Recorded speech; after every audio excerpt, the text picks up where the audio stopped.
What is going on, you guys? I am back and thank you for joining me. We are going to hit delts today, starting out with rear delt extensions. I don't know what I would call these. My buddy Javier is the one that put me on these about 6-7 years ago, and I always feel them in my rear delts. A lot of people say it's a back exercise, but if you angle the right way, you can use it as a rear delt exercise. He has crazy rear delts, so I've always just done them because I wanted delts like his. So we ended up working on these. I did about 4 sets, and I think I did 12 to 15 reps on that. And then we worked our way into side delts. Something that I was told a long time ago, I used to keep my elbows straight out when I would do side delt raises. That's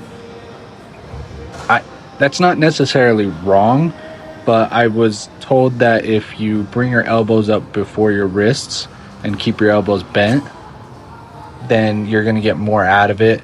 And honestly, I couldn't tell you which one's better. I've gotten decent shoulders from both, so yeah, I think it's probably a better form to have because you're less likely to hurt yourself if you start going a little bit heavier. So yeah, so for good form, try to keep your elbows above your wrists when you're coming up.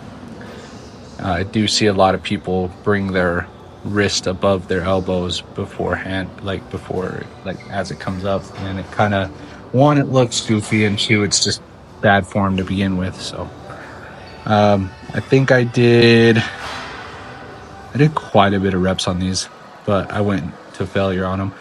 And then we did some front raises.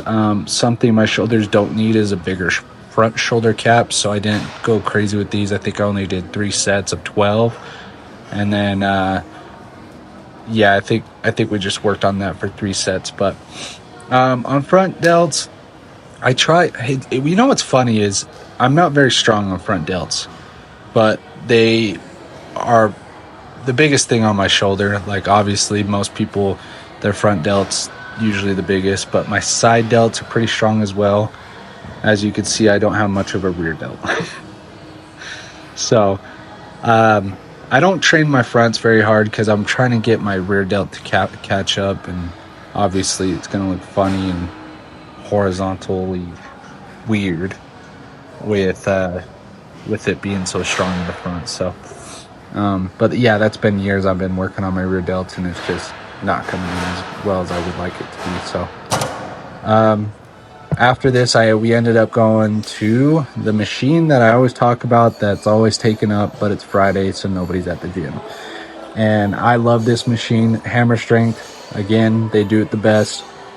I can just load this with weight nonstop and keep doing it. And it always feels really good. I don't feel like I'm hitting too much rear delt, and I don't feel like I'm hitting too much front delt with this machine. I feel like the entire cap is being worked.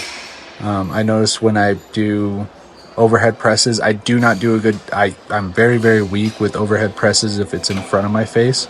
So I do them behind the head, and I always feel it like on my side delts more than I feel it anywhere else. So it's nice to have this machine while I had it. So yeah, we worked on that, and then afterward, I didn't film it, but I ended up doing some reverse pec deck, and that's a good movement. I never feel it in my rear delt. Everybody says it's a great movement for rear delts, but I really never feel it. But I did it anyways just to get it in, you know. So that was the workout. Thank you, guys.